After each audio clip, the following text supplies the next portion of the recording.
Hello everyone, it's Miss Kellyanne from the Lake Hiawatha Library, here to show you how to create your own binary jewelry. First, I'm going to start by introducing some terms that you may or may not have heard before, but they're really easy to look up if you haven't. And then we're going to make our own binary bracelet or necklace. Ready? Let's go. For this activity, you're going to need a pen or a pencil or a marker, 3 different colored beads. Whoops. I have blue and purple beads and white beads. You'll see why we need 3 different colors in a moment. So some cord or twine or string that's strong enough to hold your beads for your bracelet, or if your name is long enough, you're probably going to make a necklace like me. And then bowls to hold your beads, just to keep from making a mess. I mean, you can throw them out on the table if you want and let them go all over the floor. I don't know if your grown-ups would be too happy about that, so make sure you ask them for a bowl or a plate so you don't make a mess. It's easier to clean up, trust me. First, I'm going to write down some coding terms that you may or may not have heard before.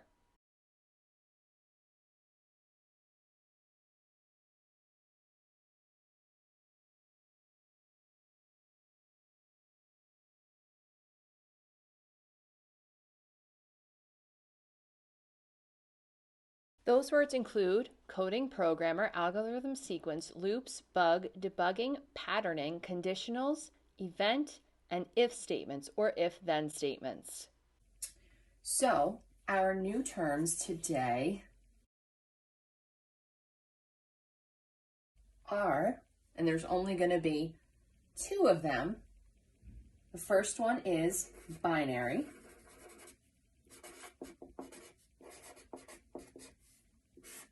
So a binary is a way of representing information using only 2 options.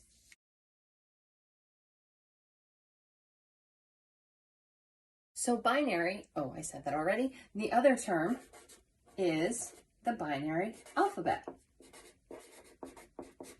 Now, the binary alphabet that we're using today is the one that is used to code computers. But there are several different types of binary codes, and I will go into that after I tell you the definition of a binary alphabet. So, the binary alphabet is the 2 options that are used in your binary code. For example, the binary code we're using today, the 2 options are 0s and 1s. So some examples of binary alphabets include the one we're using today, binary code, a language that probably many of you have heard of but haven't necessarily used, called Braille. It is the language that is used to communicate for blind people. It consists of raised and flat dots, so those are your 2 options, raised and flat. And the other is another one you might have heard of called Morse code.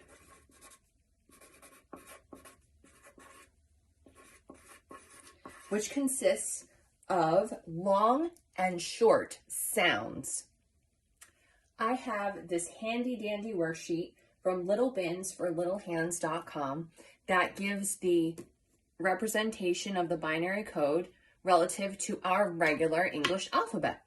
So what we're going to do today is find out what our name is in binary code and then make that into a bracelet. 2 of the colors are going to represent 0s and 1s, and the 3rd color is going to represent the space in between each letter, so you don't get totally confused. Because each letter has 1, 2, 3, 4, 5, 6, 7, 8 different numbers. That's a lot of numbers. So we'll use my name as an example. So to spell it is K-E-L-L-Y-A-N-N-E. L, L, Y. Let's go this way, even though my name's not separate. A, N, N, E. So, let's see. What do I have to do to find out which numbers represent my name? So, K, let's do 0, 1,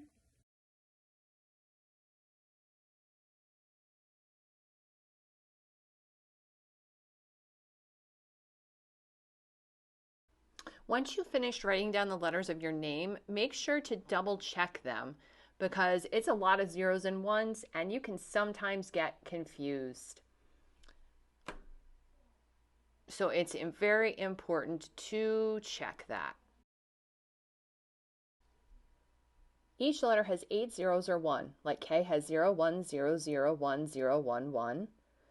And just make sure, again, that it matches up with the corresponding alphabetical letter.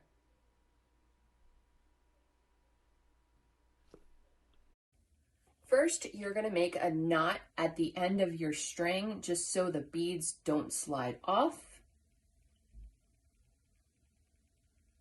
You don't want any beads flying anywhere more than they have to. And I think I'm going to make a double knot just in case. I really don't want these beads to come flying off.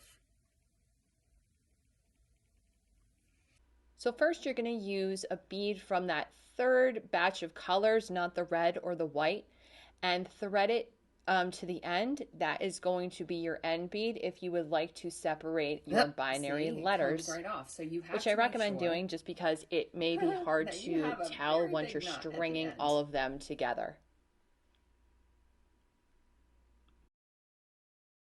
There we go. Okay. Now each letter, each number is you're gonna assign a color to each number. I am going to make zeros purple and ones blue.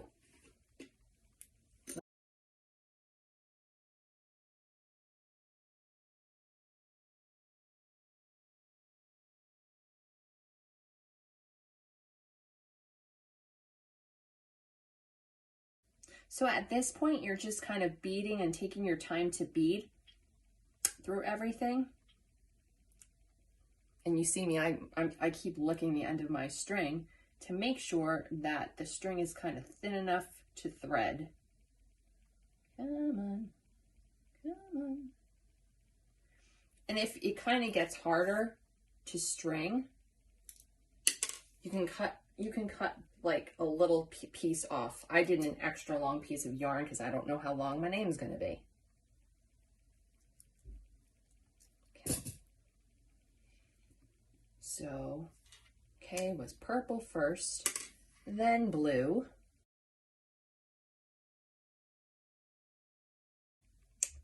May not have chosen the right string for this, guys. This is pretty hard to thread. Ah, there we go.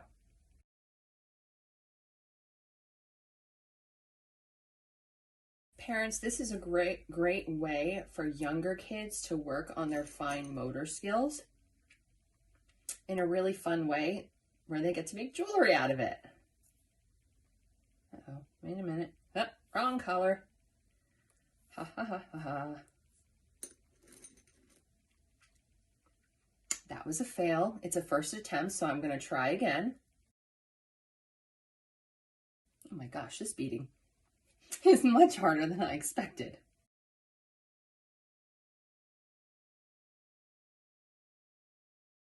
So obviously, make sure you have the right cording that's thin enough to go through to thread through your beads.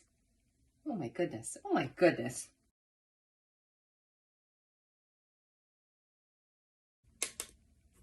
Okay, you know what, we're gonna just cut a little bit more off.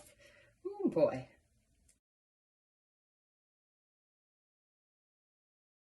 Okay, so I've just threaded the first letter in my name.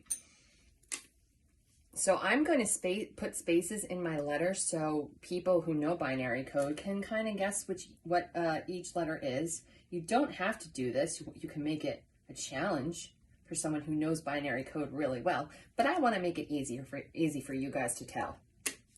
So let me thread the rest of my letters and then I'll show you what to do at the end. I finished threading it turned out to be a necklace. I had a feeling it was going to, because my name's a little bit long. So now I am going to knot it together. So I have this nice necklace. Let me make sure I can, yes, okay. So, let's see, knot it together at the end. And if you're having trouble doing this, definitely ask a grown-up to help you with this. Because as you can see, I'm having a little trouble here. Maybe I should cut the excess, some of the excess off. Do you want to leave a little excess so I can loop my necklace a little bit? Or tie it together, I'm sorry.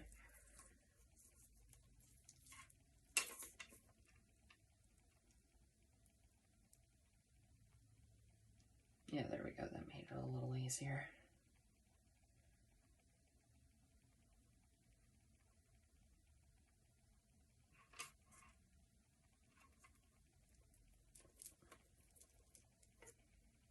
And tie it once.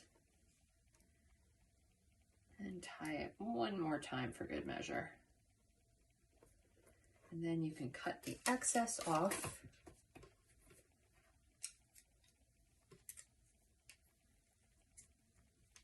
And voila, you now have a nice piece of jewelry made in binary code. How cool is that?